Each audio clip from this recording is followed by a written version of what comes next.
Sehat semua Pak? Mari kita buka surah Toha. Surah Toha itu surah 20 ayat 13. Surah Toha atau surah 20 ayat 13 atau buka halaman 313. Halaman 313. Surah Toha surah 20 ayat 13.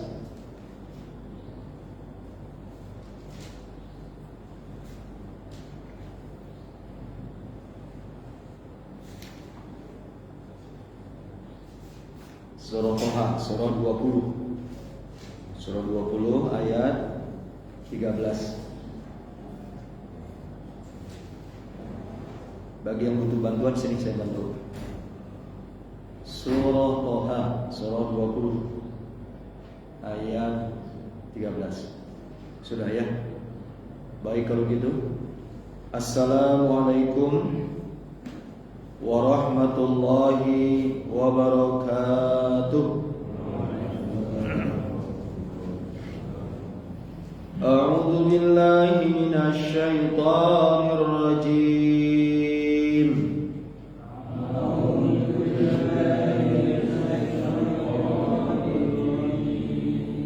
Bismillahirrahmanirrahim.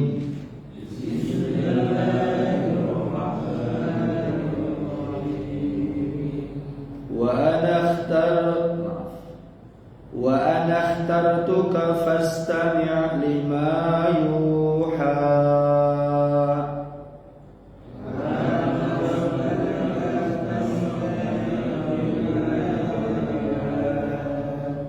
Innani anallahu la ilaha illa ana fa'budni. Innani anallahu la ilaha illa ana fa'budni wa aqimis salata li dzikri.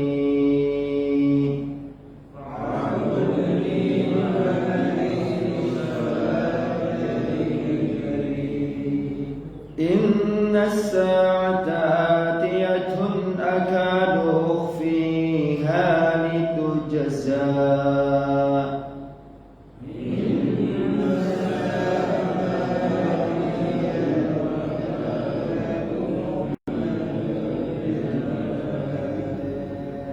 Akadu ukhfiha litujza kullu nafsin bima tas'a.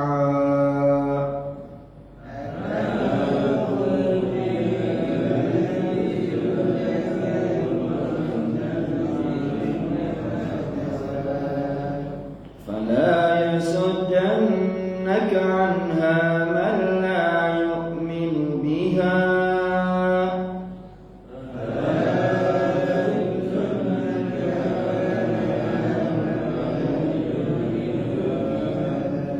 من لا يؤمن بها واتبع هواه فتردى.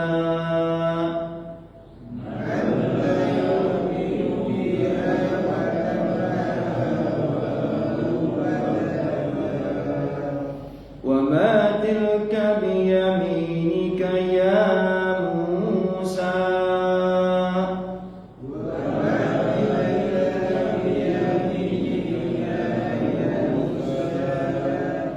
قال هي عصاي أتوكل عليها وأهش بها.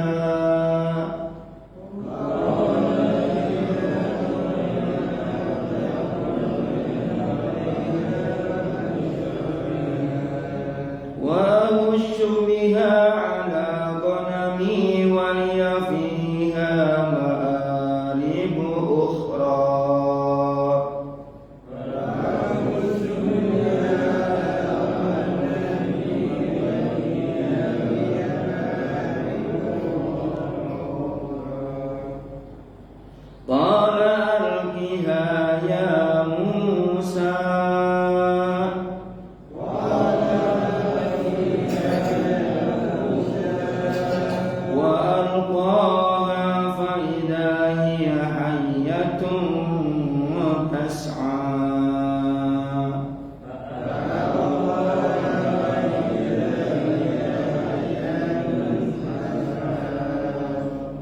خذها ولا تخف سنعيدها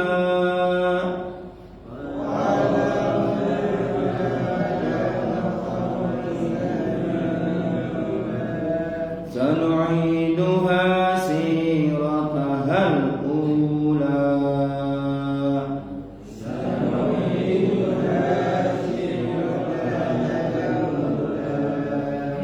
واضمم يدك إلى جناحك تخرج بيضاء من غير سوء آية أخرى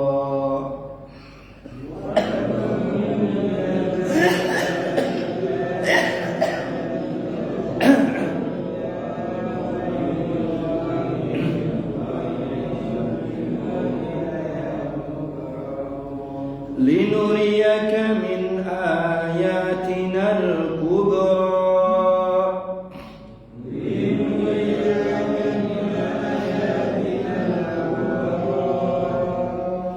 اذهب إلى فرعون إنه طغى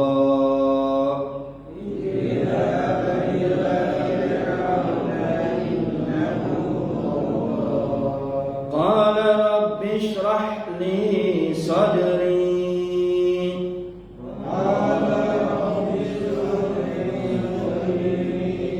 ويسر لي أمري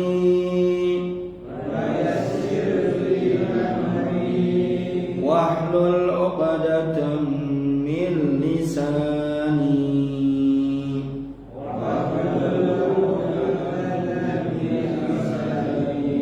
يفقه قولي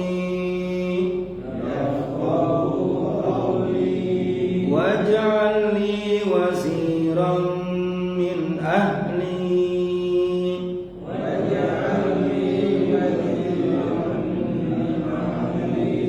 هارون أخي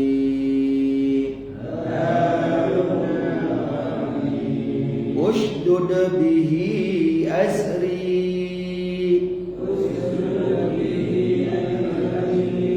وأشركه في أمري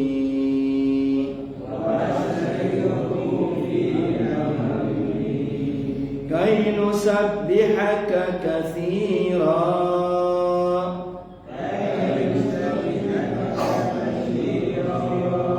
ونذكرك كثيرا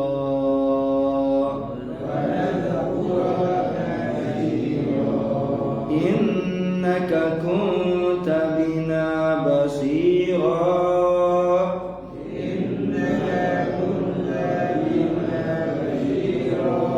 قال قد أوتيت سؤلك يا موسى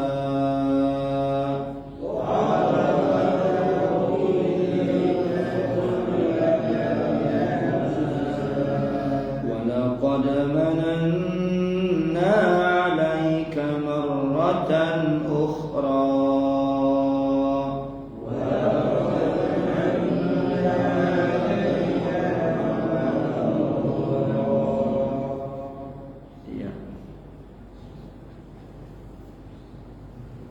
Bismillahirrahmanirrahim. Alhamdulillahi Rabbil Alamin. Wassalatu wassalamu ala imamil muttaqin, imamil mujahidin, Sayyidina Muhammadin Nabiyil Amin, wa ala alihi wa ashabihi wa man jahada fi sabili syari'atihi ila yaumiddin. Asyhadu an la ilaha illallah wahdahu la syarika lahu wa asyhadu anna Muhammadan abduhu wa rasuluhu la nabiyya ba'dahu.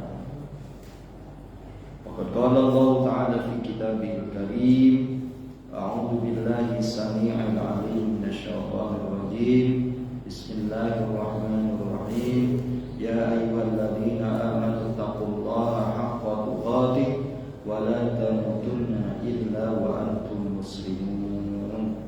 Wa qala Rasulullah sallallahu alaihi wasallam, ittaqillaha haitsu ma kunta wa atbi sayyi'atal hasanata tamhuha wa khaliqin nasa bi khuluqin hasanin. Shadaqallahul azim wa sadaqa rasulul karim. Usikum wa nafsi bi taqwallah faqad fazal muttaqun.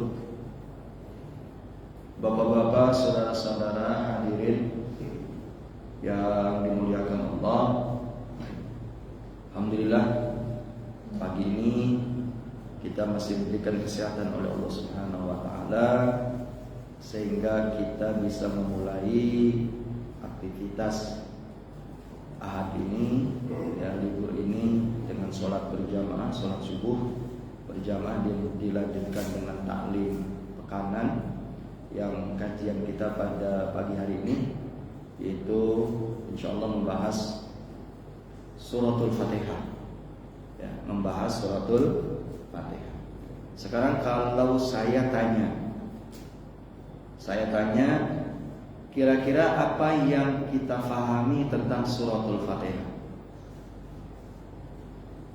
Apa yang kita fahami tentang suratul Fatihah? Yang Bapak tahu tentang surah Al-Fatihah apa saja? Coba sebutkan. Satu. Apa kira-kira surah Al-Fatihah yang kita ketahui? Apa? Satu. Pertama adalah dia selalu dibaca setiap kita sholat, malah setiap rakaat, ya. Jadi paling tidak berarti seorang muslim, seorang mukmin, ya, dia membaca surah Al-Fatihah berapa kali sehari semalam? 17 kali. Bagus. Oke. Berikutnya apa lagi? Suratul Fatihah.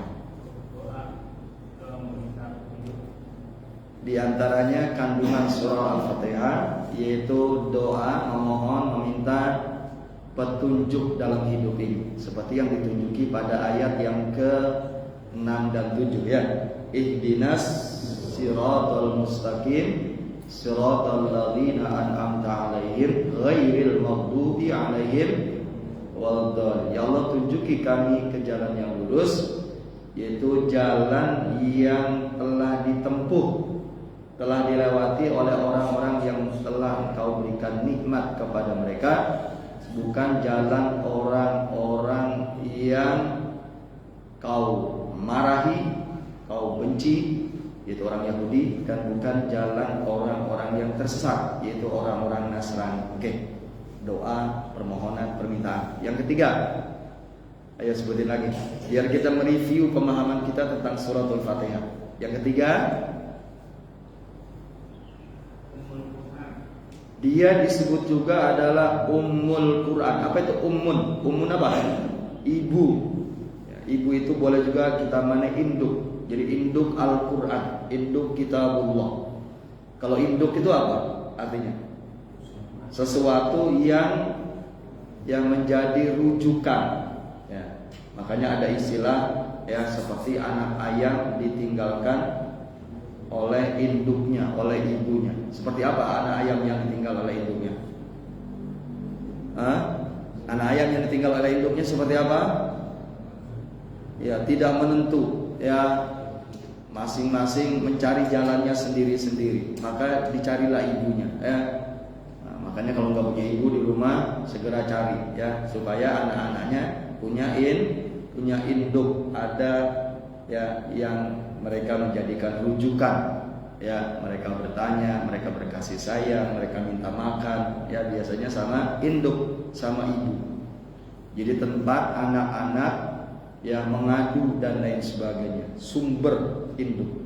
Makanya orang Arab menyebut bendera itu disebut juga selain roya.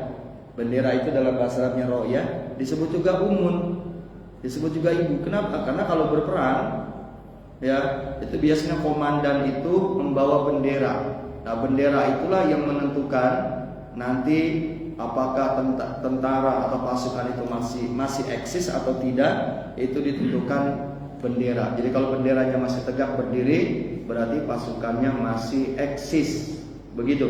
Jadi bendera ini masalah yang penting. Setiap negara juga, ya, semuanya masing-masing negara punya bendera. Makanya bendera dalam bahasa Arab disebut juga ummun, ibu, induk, begitu. Ya, sebagaimana halnya bendera kita NKRI adalah merah putih.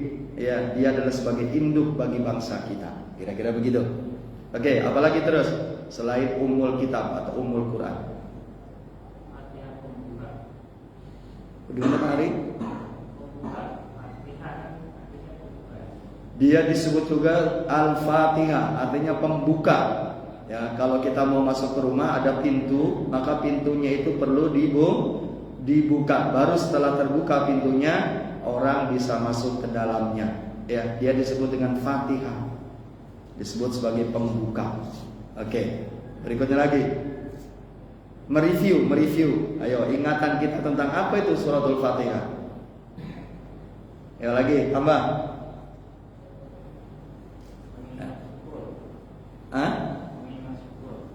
Mengingat syukur, karena terdapat pada ayat yang kedua bunyinya Alhamdulillahi Rabbil Alamin. Segala pujian, segala syukur itu milik siapa? Punya siapa? Allah. Siapa Allah itu? Rabbul Alamin. Oke, ya. Mengingatkan kepada kita untuk banyak bersyukur. Terus apa lagi?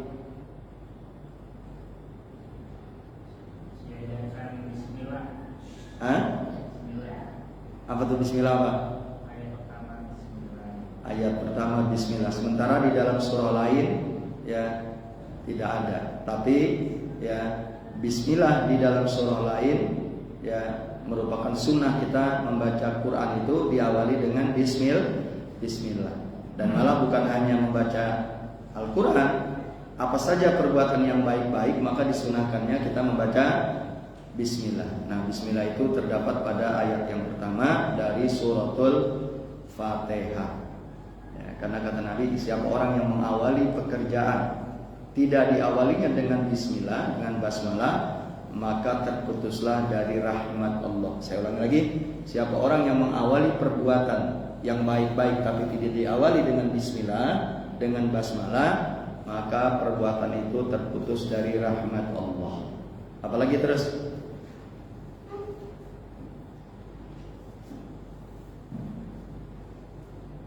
Baik, ya. Jadi pagi ini ya kita membahas suratul Fatihah. Bapak-bapak, saudara-saudara hadirin rahimakumullah. Tadi sudah Bapak kemukakan bahwa sholat itu rukunnya adalah suratul Fatihah. Tidak sah sholat seseorang kalau ia tidak membaca suratul Fatihah. Sehingga membaca suratul Fatihah ini menjadi hal yang penting. Ya, jadi tidak sah sholat seseorang kalau tidak dibacanya suratul Fatihah. Maka surah Al-Fatihahnya harus betul, harus benar membacanya. Ya, membaca surah Al-Fatihahnya harus benar. Jadi jangan sampai salah.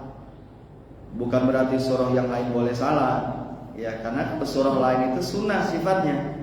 Tapi kalau surah Al-Fatihah itu menjadi rukun kita di dalam sholat, ya, membaca suratul Fatihah, maka nggak boleh salah. Nah, karena setiap sholat kita membaca suratul Fatihah hingga sampai Rasul menyebut dalam hadisnya, ya ini hadisnya hadis qudsi, kata Allah, kusimatis sholat baini wa baina abdi kismaini.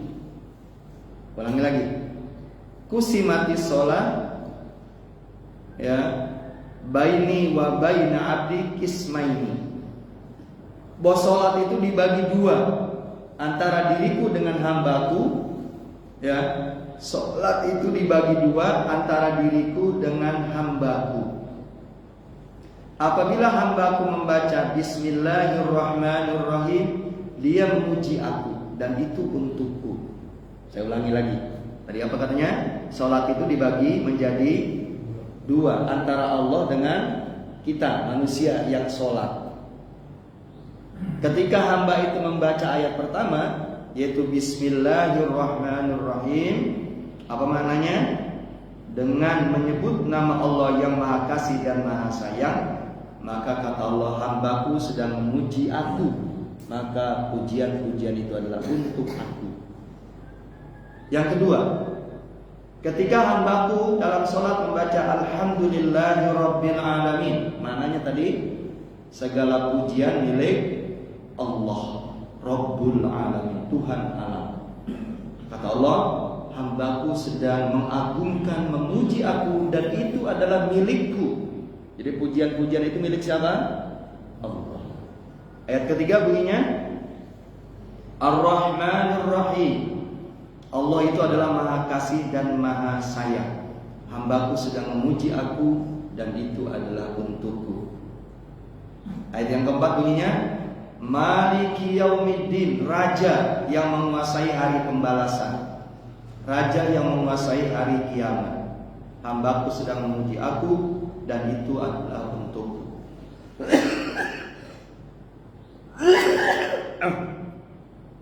Sudah berapa? Sudah 4. Kemudian ayat yang kelima, ketika ia membaca Iyyaka na'budu wa iyyaka nasta'in. Apa maknanya? Hanya kepada Engkau ya Allah kami beribadah, dan hanya kepada Engkau ya Allah kami memohon pertolongan, memohon bantuan. Perhatikan ayat ini. Ya, kata Allah Iyyaka na'budu. Ketika ia hambaku, orang yang sholat, yaitu mengatakan hanya kepada Engkau kami beribadah, maka kata Allah, hambaku sedang menyatakan diri akan menyembah hanya kepadaku.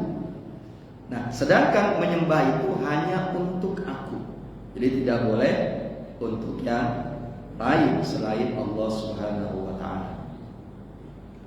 Kemudian ketika ia mengatakan wa iyyaka nasta'in, apa maknanya? Dan hanya kepada Engkau kami memohon bantuan, memohon pertolongan, hambaku sedang meminta kepada aku, maka aku akan memberikan apa yang ia mintanya. Ya, jadi apa yang diminta oleh hambaku, maka aku akan memberikannya. Kemudian dua ayat yang terakhir 6 dan 7, ihdinas siratal mustaqim. Tunjukilah kami ke jalan yang lurus, hambaku sedang meminta kepadaku, dan permintaannya aku akan kabulkan. Siratal ladzina an'amta 'alaihim ghairil maghdubi 'alaihim waladdallin. Itu jalan yang pernah dilewati, pernah ditempuh oleh orang-orang yang telah Engkau berikan nikmat, bukan jalan orang-orang yang Engkau benci, dan bukan jalan orang-orang yang tersesat. Hambaku memohon ya jalan yang lurus kepadaku, meminta kepadaku, maka aku akan memberikan apa yang ia mintanya. Jadi paham tadi hadis qudsi tentang bahwa sholat dibagi berapa katanya? Dibagi dua antara Allah dengan hambanya. Ternyata perihalnya adalah perihal bahwa hamba itu ketika sholat membaca apa? Suratul Fatihah. Jadi ternyata suratul Fatihah itu dibagi dua, ada yang milik Allah dan ada milik siapa? Milik hamba. Untuk Allah itu dijelaskan dari mulai ayat berapa? Ayat 1 sampai ayat yang kelima, tapi ayat yang kelimanya sepotong. Ya, yaitu sampai pada iyyaka na'budu. Kemudian sejak iyyaka nasta'in ditambah dengan ayat 6 dan 7-nya, hambanya meminta, hambaku meminta. Jadi kita meminta, orang yang sholat meminta. Maka apa yang dia mintanya, apa yang diminta oleh orang yang sholat di dalam suratul Fatihah, maka aku kata Allah akan memberikan apa yang diminta. Sekarang saya tanya dulu, hadis itu kira-kira paham? Mengerti? Ya. Oke, kita lanjutkan. Nah, apa di antara rahasia suratul Fatihah menjadi sangat penting? Makanya di dalam Al-Quran dia disebut dengan sab'ul mathani. Disebut dengan apa? Sab'ul mathani. Sab'un artinya 7, mathani itu artinya yang diulang-ulang.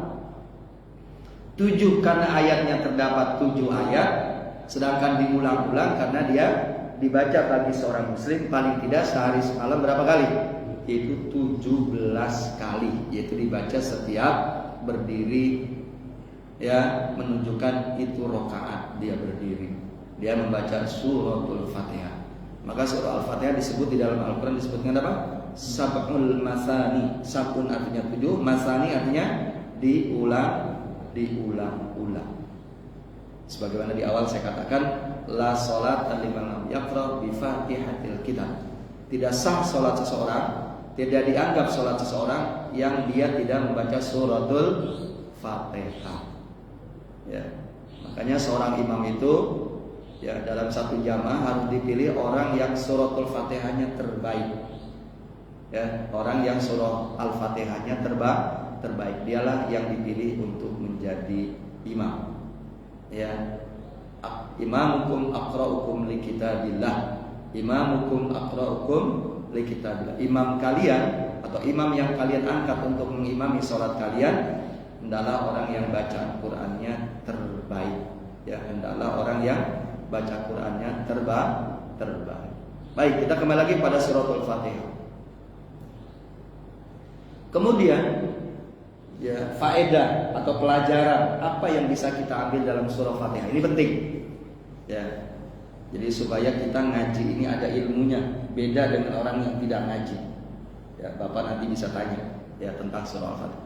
Di antara faedah surah Al-Fatihah, surah Al-Fatihah ini secara garis besar itu dibagi dua. Jadi sama dengan istilah Rasulullah tadi, hadis qudsi. Ya. Kata Rasulullah tadi sholat dibagi dua. Ternyata penjelasannya adalah tentang surah Al-Fatihah. Separuh milik Allah, separuh milik orang yang sedang sholat karena dia baca doa. Dan ternyata ya pelajaran yang bisa kita ambil dalam surah Al-Fatihah, ya surah Al-Fatihah juga dibagi dua. Jadi secara garis besar pelajaran yang bisa kita pelajari dalam surah Al-Fatihah dibagi dua. Yang pertama adalah berbicara tentang tauhid. Berbicara tentang apa? Berbicara tentang tauhid. Apa itu tauhid? Tauhidullah, mengesahkan Allah. Kebalikan dari mengesahkan Allah, menyekutukan Allah. Ulangi lagi. Jadi surah Al-Fatihah dari mulai ayat 1 sampai ayat yang kelima itu adalah penjelasan tentang mentauhidkan Allah, mengesahkan Allah. Sedangkan ayat 6 dan 7, dua ayat berikutnya adalah tentang manhaj, tentang metodologi, tentang cara bagaimana agar kita selamat. Jadi jalan hidup yang kita minta kepada Allah agar kita selamat. Ya, dijelaskan di dalam surah Al-Fatihah ayat yang ke-6 dan 7. Ulangi lagi. Jadi surah Al-Fatihah ini dibagi berapa katanya? Dibagi dua. Ayat 1 sampai 5 berbicara tentang tauhid, mengesahkan Allah. Ayat 6 dan 7 berbicara tentang manhaj, berbicara tentang thoriqah, berbicara tentang metodologi, berbicara tentang cara, jalan yang akan menyelamatkan kita. Karena keselamatan ini menjadi visi misi hidup kita. Menjadi mimpi besar kita, menjadi cita-cita besar kita adalah selamat di dunia dan selamat di akhirat. Sesuai dengan doa kita, itu disebut dengan doa satu jagat, bilangnya Rabbana atina fid dunya hasanah wa fil akhirati hasanah wa qina adzabannar. Dan ketika bangun tidur tadi di pagi hari, sebelum kita pergi ke masjid An-Nur ini, apa di antara doa kita? Bangun tidur sebelum kita berkata apa-apa. Apa kita berkatanya? Berzikirnya, berdoanya? Alhamdulillahilladzi ahyana ba'dama amatana wa ilaihin nusyur. Segala puji milik Allah yang telah menghidupkan kembali kami setelah kami diwafatkan, setelah kami dimatikan, dan kami akan kembali kepada siapa? Kembali kepada Allah. Jadi kita diingatkan dengan doa itu bahwa ternyata kita disuruh mengingat bahwa kita akan kembalinya kemana? Kembalinya kepada Allah Subhanahu wa Ta'ala, seperti orang tua kita yang mungkin sudah mendahului kita. Ya Pak ya? Kan kebanyakan di antara kita mungkin orang tuanya sudah wafat. Artinya mereka sudah kembali kepada Allah. Insya Allah mudah-mudahan mereka termasuk ya ashabul yamin, orang-orang yang ditempatkan di sebelah kanan, ya orang-orang yang ditempatkan di sebelah kanan, sehingga dikubur mereka memperoleh nikmat-nikmat yang Allah berikan kepadanya, ya yaitu buah daripada usaha dan kerjanya dulu ketika mereka masih hidup orang tua kita. Bapak-bapak, saudara-saudara hadirin yang dimuliakan Allah. Nah, tentang tauhid tentang mengesahkan Allah dibagi 3. Tentang tauhid atau mengesahkan Allah dibagi 3. Saya sebutkan. Pertama, tauhid rububiyah. Yang pertama adalah tauhid rububiyah. Yang kedua adalah tauhid uluhiyah atau disebut tauhid ibadah. Jadi yang kedua adalah tauhid uluhiyah atau boleh juga disebut dengan tauhid ibadah. Yang ketiga adalah tauhid asma was sifat. Ya. Yang ketiga adalah tauhid asma was sifat. Ulangi lagi. Jadi yang pertama kan tadi surah Al-Fatihah yaitu menjelaskan tentang apa tadi? Tauhid. Sedangkan tauhid itu dibagi menjadi 3. Yang pertama tadi tauhid apa? Rububiyah. Diambil dari kata Rabbun. Itu ditunjuki pada ayat yang kedua. Karena ayat yang kedua bunyinya Alhamdulillahi Rabbil Alamin. Maknanya segala puji milik Allah. Siapa Allah itu? Rabbul Alamin. Rabbun itu artinya Tuhan kalau bahasa kitanya. Rabbul Alamin, Tuhan alam. Jadi yang pertama tauhid rububiyah seperti dijelaskan dalam surah Al-Fatihah ayat yang berapa? Ayat yang kedua bunyinya adalah Alhamdulillahi Rabbil Alamin. Yang kedua adalah tauhid uluhiyah. Kata lain dari tauhid uluhiyah tadi tauhid apa? Tauhid ibadah. Ditunjuki oleh ayat yang kelima. Bagaimana bunyinya ayat yang kelima? Iyyaka na'budu wa iyyaka nasta'in. Hanya kepada Engkau kami beribadah. Jadi kita hanya beribadah kepada Allah. Makanya ibadah ini hanya satu, hanya kepada Allah saja. Nah, ketika orang beribadah hanya kepada Allah saja, dia tidak campur dengan syirik, berarti orang itu telah bertauhid kepada tauhid apa? Uluhiyah atau tauhid ibadah. Perlu diulang. Jadi yang kedua tadi tauhid apa? Uluhiyah atau kata lain uluhiyah tadi tauhid ibadah. Ditunjuki oleh ayat yang keberapa dalam surah Al-Fatihah? Ayat yang kelima bunyinya Iyyaka na'budu wa iyyaka nasta'in. Hanya kepada Engkau kami beribadah dan hanya kepada Engkau ya Allah kami memohon pertolongan. Nah, maka ketika seseorang beribadah hanya kepada Allah tidak dicampur dengan perbuatan-perbuatan syirik, berarti orang itu telah bertauhid kepada Allah pada tauhid yang kedua, yaitu tauhid uluhiyah atau tauhid ibadah. Oke. Yang ketiga, terakhir, yaitu tauhid asma was sifat. Asma itu jamak dari ismun, artinya nama. Karena Allah itu memiliki nama-nama indah. Allah itu memiliki apa? Nama-nama indah. Nama-nama indah pada Allah itu disebut dengan Asmaul Husna. Ditunjuki oleh ayat yang keberapa? Ditunjuki oleh ayat yang pertama. Gimana bunyinya? Bismillahirrahmanirrahim. Ya, dengan menyebut nama Allah. Siapa Allah itu? Ar-Rahman dan Ar-Rahim, yang Maha Kasih dan Maha Sayang.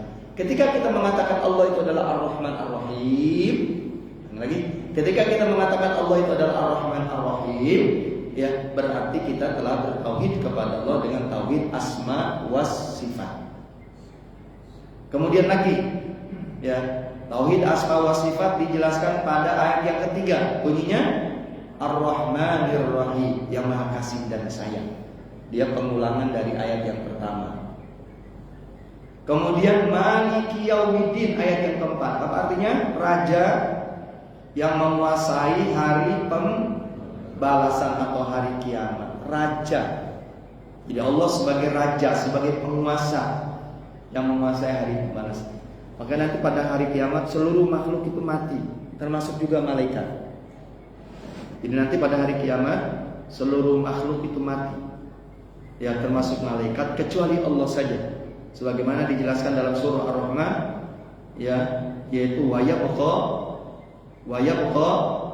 wajhu rabbika dzul jalali wal ikram. Wa yabqa, dan yang tersisa, yang abadi, wajhu rabbika, yaitu wajah Tuhanmu. Jadi yang abadi, yang kekal hanyalah Allah Subhanahu wa taala. Dzul jalali wal ikram, yang memiliki jalal, ya, Jalal itu keperkasaan, yang memiliki keagungan, wal ikram, dan juga kemuliaan. Jadi nanti pada hari kiamat seluruh makhluk mati, termasuk malaikat, yang tersisa hanya siapa? Allah Subhanahu wa taala, seperti dijelaskan di dalam surah Ar-Rahman bunyinya wa yabqa wajhu rabbika dzul jalali wal ikram. Sampai ketika seluruh makhluk ini mati, Allah berkata, kata Allah, ainal malik? Ya, ainal malik, mana raja?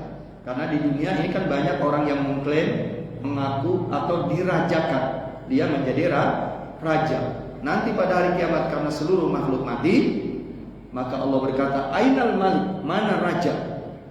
Ana jabbar, atau aku adalah jabbar.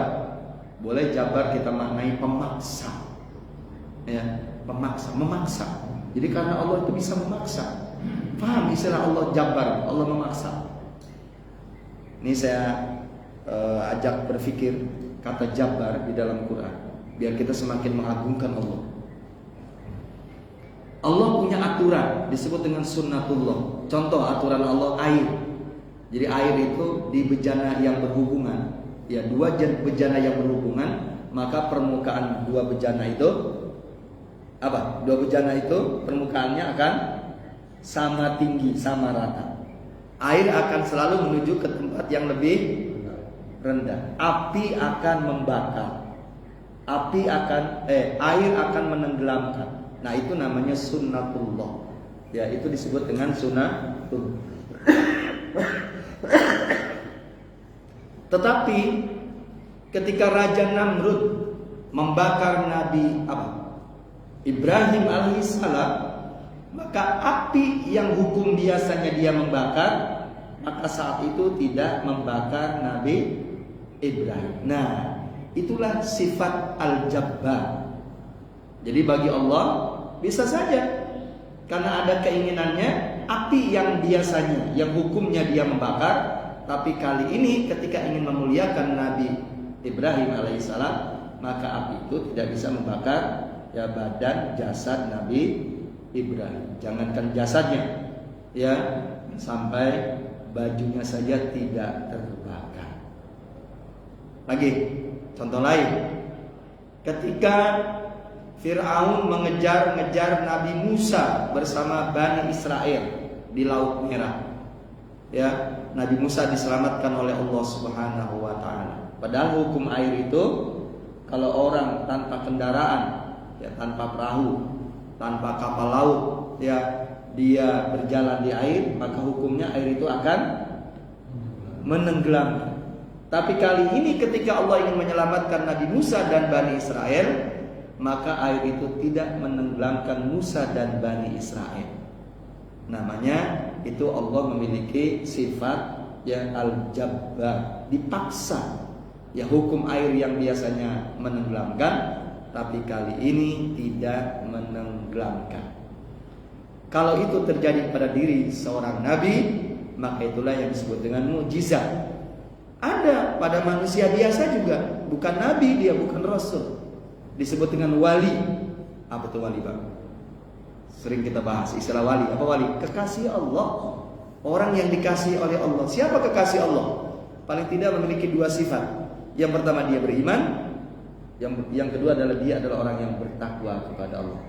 Ala inna awliya Allahi la khaufun alaihim wa lahum yahzanun, ya, alladzina amanu wa kanu yattaqun. Ingat bahwa sesungguhnya wali-wali Allah, kekasih-kekasih Allah, dia tidak akan dirundung rasa takut dan gelisah, tidak akan bersedih. Mereka adalah orang-orang yang beriman dan bertakwa kepada Allah Subhanahu wa taala. Jadi wali Allah, kekasih Allah adalah orang yang beriman dan bertakwa kepada. Ya. Jadi bisa saja Allah Subhanahu wa taala memberikan kemenangan, memberikan keistimewaan kepada walinya. Wali itu manusia, yaitu orang yang beriman dan bertakwa ketika memang pertolongan itu dibutuhkan. Maka Bapak sering dengar dulu, ya, yaitu para kiai dengan para santrinya, ya, melawan tentara Belanda, ya, itu bisa mengalahkan. Padahal santri dan kiai senjatanya hanya sangat sederhana, senjatanya hanya dengan pedang, dengan parang, dengan golok, dengan bambu runcing. Sementara Belanda waktu itu sudah menggunakan senjata meriam, ya. Ternyata mereka kalah. Inilah yang disebut dengan bukan mujizat. Kalau nabi mujizat, kalau para wali Allah disebut dengan karomah. Ya, disebut dengan. Jadi, nah, Allah memberikan karomah itu karena Allah memiliki sifat jabbar. Ya, apa itu jabbar tadi? Pemaksa. Artinya hukum Allah, ya, itu bisa dikalahkan dengan keinginan Allah. Ya, contohnya tadi api yang biasanya membakar tidak membakar, air yang biasanya menenggelamkan tidak menenggelamkan. Nah, kita kembali lagi tadi. Jadi tauhid tadi dibagi berapa? Dibagi 3. Pertama tauhid rububiyah, yang kedua tauhid uluhiyah, dan yang ketiga tauhid asma was sifat. Sebelum kita menjelaskan secara rinci satu persatu ketiga tauhid itu, saya ingin menjelaskan tentang nama Allah, istilah Allah. Dan ada juga Ar-Rahman, Ar-Rahim, Al-Jabbar, Al-Mutakabbir, Al-Ghafur, dan lain sebagainya. Coba perhatikan, ini penting. Ya, Allah itu adalah nama diri. Allah itu adalah nama diri. Nama diri itu contohnya begini.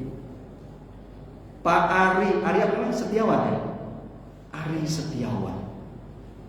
Kemudian beliau punya anak laki-laki yang pertama. Siapa namanya Pak Ari? Faiz.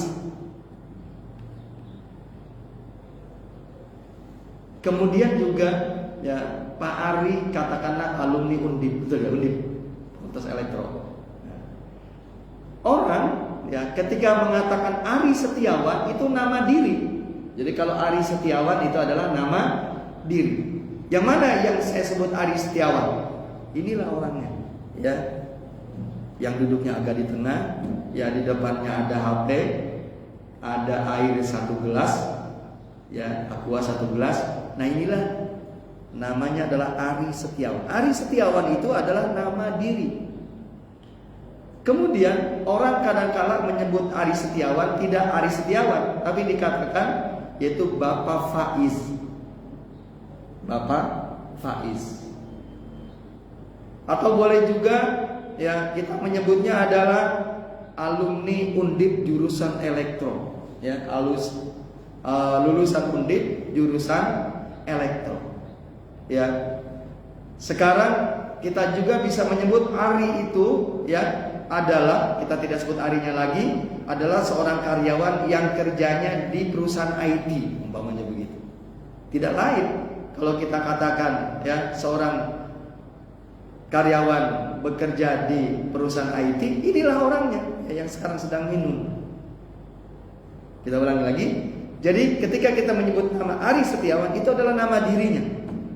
Tapi ketika kita menyebut Pak Ari, nggak harus kata Ari Setiawan, tapi bisa kita katakan ya Bapak Faiz, alumni Undip, pekerja karyawan di perusahaan elektro dan lain sebagainya. Oke, sekarang kita alihkan supaya kita paham tentang Allah.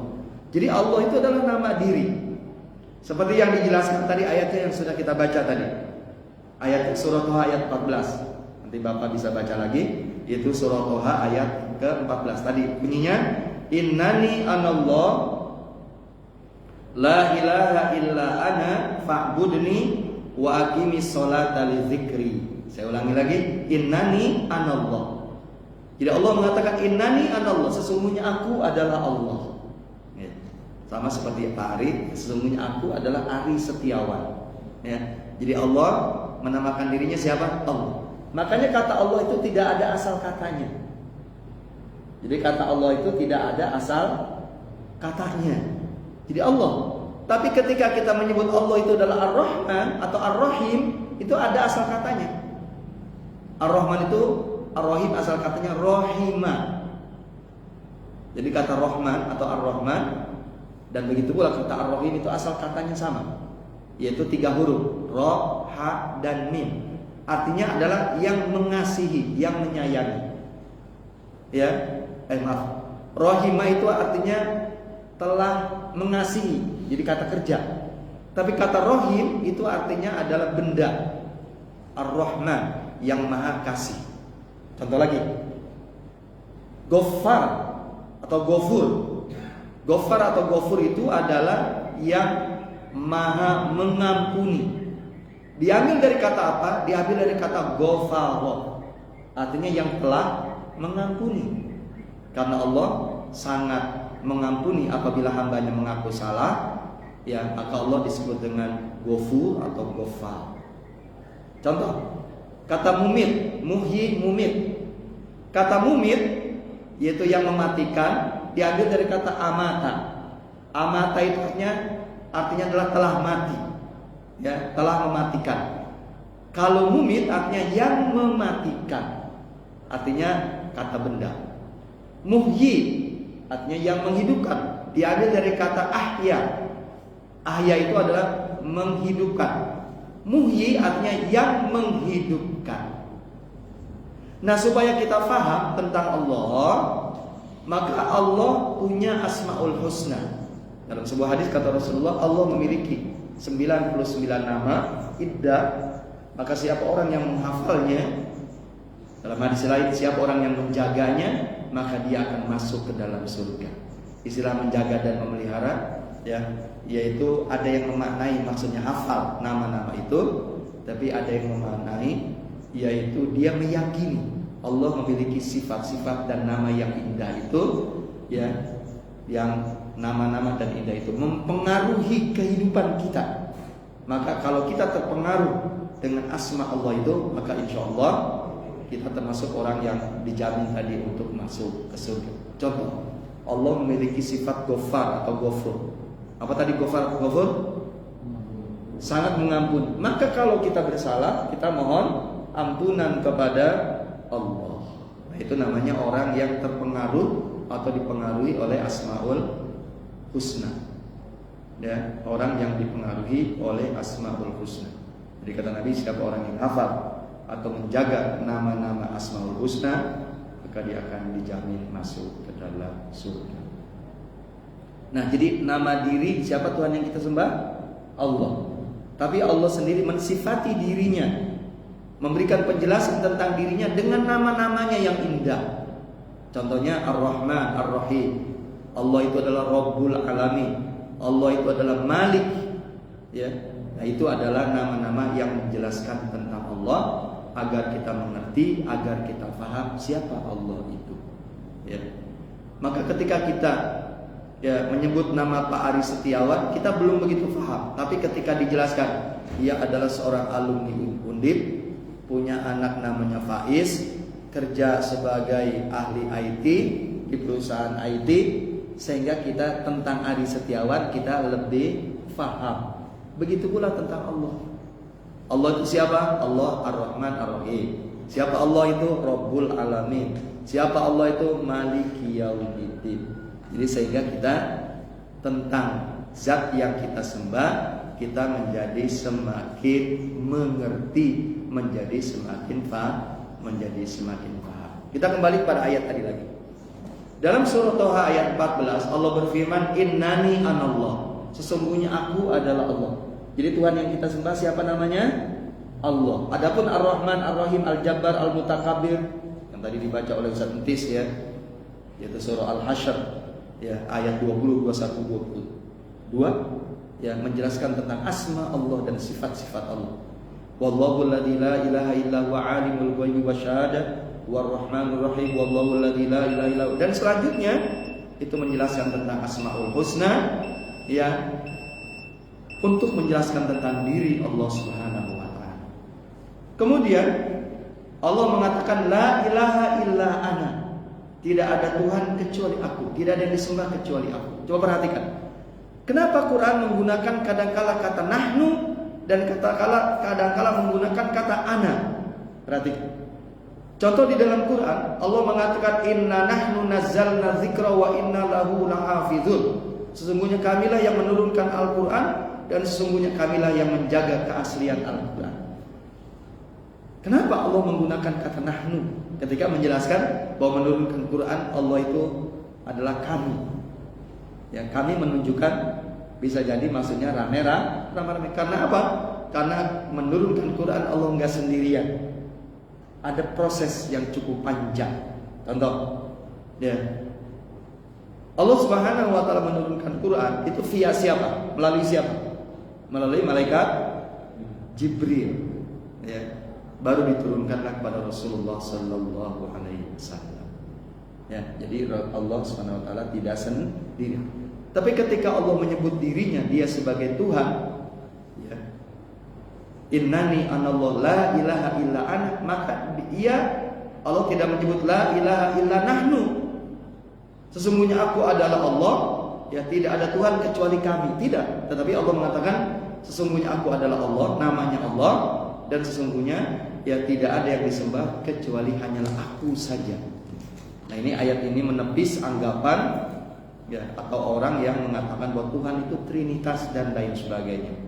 Betul, memang Quran kadang-kala menyebut istilah kami rame-rame, tapi kadang-kala Allah menyebut kata aku, itu sendirian. Ketika mengatakan bahwa Tuhan yang disembah itu adalah, beliau mengatakan aku sendiri. Tapi ketika mengatakan menurunkan Quran adalah kami yang menurunkan Quran, dan kamilah yang menjaga keaslian aku. Selanjutnya, fa'budni, maka sembahlah aku. Enggak, Allah tidak mengatakan ya fa'budna, maka sembahlah kami. Tidak, tapi Allah mengatakan fa'budni, sembahlah aku. Wa aqimis sholata li zikri, dan dirikanlah salat untuk mengingat aku. Jadi ternyata ya sarana yang paling efektif ya untuk mengingat Allah, apa sarananya? Melalui apa? Ibadah salat. Makanya salat tidak bisa digantikan dengan apapun, dengan ibadah apapun, ya. Sampai orang yang tidak mampu berdiri, dia boleh sholatnya duduk. Tidak mampu duduk, maka sholatnya boleh berbaring. Tidak bisa dia ya yaitu ruku dan sujud, yaitu boleh dia pakai isyarat saja. Kecuali kalau dia sudah disolatkan, baru dia berhenti sholat. Jadi sholat ini adalah ibadah yang paling efektif. Inilah yang kita akan bahas. Bapak-bapak, saudara-saudara hadirin rahimakumullah, sedikit lagi, ya 1 menit lagi. Ayat ini yaitu karena ada orang yang mengklaim kepada Allah cukup eling. Jadi ayat ini menolak pendapat anggapan ya beriman kepada Allah dan kita cukup eling. Apa eling itu? Bahasa Jawa, mengingat, seperti dilakukan oleh orang-orang aliran kepercayaan. Orang-orang aliran kepercayaan, dia bukan tidak beriman kepada Allah, dia beriman kepada Allah, tetapi beribadahnya dia cukup eling, ya cukup ingat saja. Sementara Allah sendiri mengatakan pada ayat yang tidak panjang ini, surah Toha ayat 14, wa aqimis sholata li zikri, dirikanlah sholat oleh kamu. Sholat itu adalah untuk mengingat aku. Jadi mengingat Allah salah satu yang paling efektif adalah dengan cara yaitu sholat. Makanya ibadah sholat itu tidak bisa diganti dengan ibadah yang lain. Termasuk ketika kita sakit tadi, cara sholatnya bisa duduk, bisa berbaring. Ketika ketakutan kita, boleh sholatnya yang mestinya 4 rakaat, sholat zuhur, sholat asar, boleh dikosor seperti dalam kondisi perang. Jadi sampai dalam kondisi perang yang berkecamuk pun, sholat itu tidak bisa diganti dengan yang lain, kecuali dia harus sholat. Ya cuman sholatnya yang tadinya 4 rakaat, boleh dilakukannya hanya 2 rakaat. Jadi kita kembali, sholat ini merupakan sarana yang paling efektif ya dalam rangka kita mengingat Allah Subhanahu wa taala. Jadi sekali lagi saya katakan, ayat ini menolak pendapat bahwa percaya kepada Allah cukup dengan eling saja. Ternyata tidak. Ya, kita percaya kepada Allah sambil kita menyembahnya, di antaranya adalah dengan sholat. Makanya bab sholat itu penting dikaji, dipelajari. Ada kan di sini kajiannya? 1 bulan sekali mempelajari kajian tentang ibadah. Salah satunya adalah sholat. Jadi Allah berfirman, innani anallah la ilaha illa ana fa'budni wa aqimis sholata li dzikri. Sungguhnya aku adalah Allah, tidak ada Tuhan yang disembah kecuali aku, maka dari itu sembahlah aku dan dirikanlah sholat untuk mengingat aku. Jadi ayatnya satu, tapi kata akunya berulang-ulang sampai berapa kali? Innani anallah, satu. La ilaha illa ana, dua. Yang ketiga fa'budni, sembahlah aku, tiga. Yang keempat waqimis sholata li dzikri, dirikanlah sholat untuk mengingat aku. Satu ayat pendek Allah menyebut aku itu sampai 4 kali. Artinya ayat ini menolak pendapat bahwa Tuhan itu adalah Trinitas. Makanya orang yang beriman dengan iman Trinitas, Tuhan itu lebih dari satu, maka iman itu batal. Ya, iman itu batal, ditolak oleh Allah Subhanahu wa taala. Wallahu a'lam bishawab. Ada yang bertanya? Ya, silakan.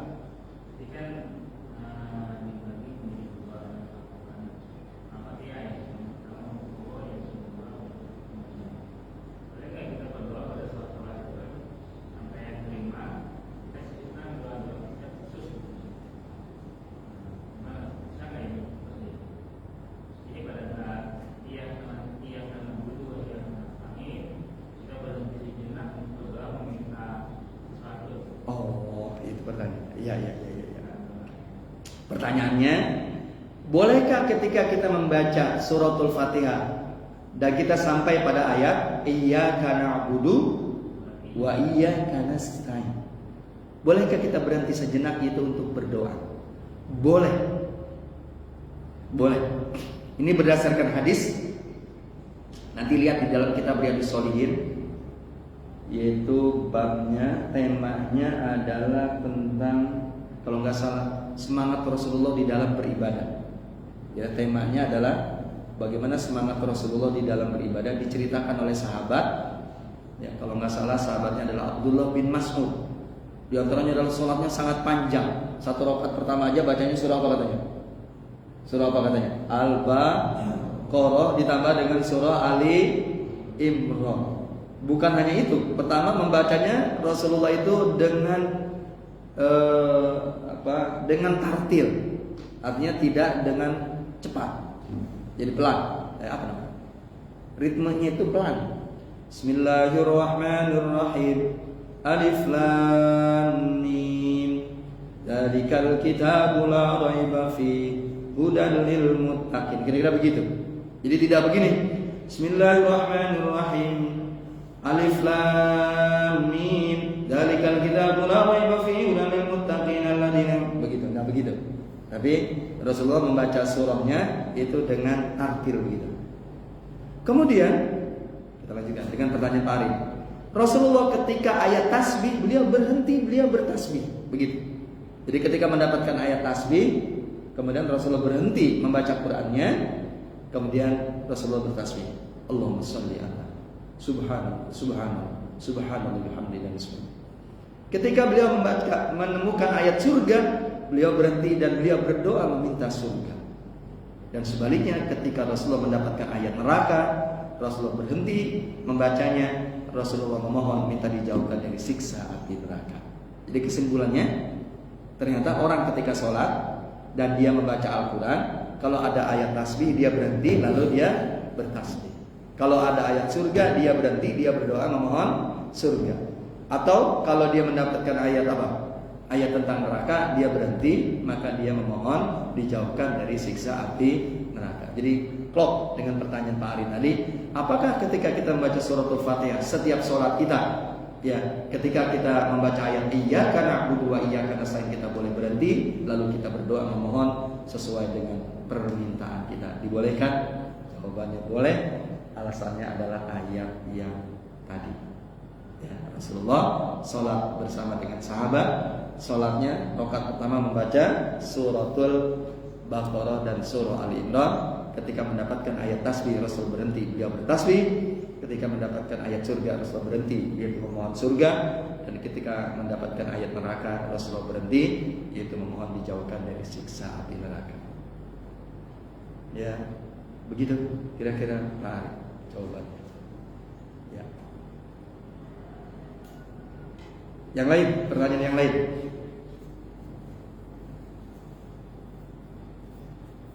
Tidak ada pertanyaan. Baik, kalau tidak ada pertanyaan, mari kita akhiri dengan kafaratul majlis. Subhanakallahumma wa bihamdika asyhadu an la ilaha illa anta astaghfiruka wa atubu ilaik. Wassalamualaikum warahmatullahi wabarakatuh.